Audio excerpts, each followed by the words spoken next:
Hey, it's your boy. It's me. Good morning. Bright and early, 7 a.m. at the wrecking yard. The headlight motor for my Saturn decided it didn't want to work anymore. So I'm out here trying to find a replacement. There was another car I've been pulling parts off of a few weeks ago. So hopefully it's still here. I'm in the GM section where Saturns go to die. And I'm gonna find this car. I believe it's clear at the end of this row. It's like a plum color. And it is, I think, like either a 93 and 94.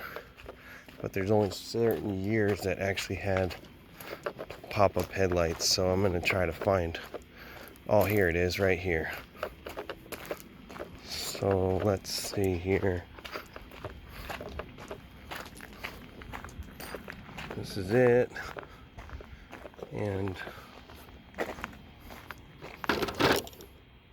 the headlight motor that I need is right there, and I'm really hoping that's the same as the one that I have.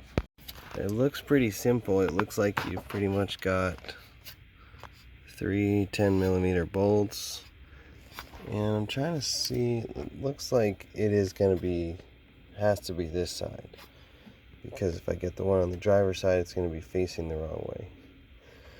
So I'm going to pull this one, and then if that one fails, there might be another one I can grab too. So once you remove the 3 10mm bolts, you will actually free the motor, but you still need to detach the shaft, which is down here. You can kind of see it right through there. That's actually what lifts and raises the headlight up. So if you come around to the back side, it's really hard to see, but there's actually one 10mm bolt down where the shaft comes through and meets up with the actuator. So that's what we're going to need to remove. This is the shaft that actually lifts the headlight. And then down there you can kind of see the arm where the shaft attaches to. So yeah,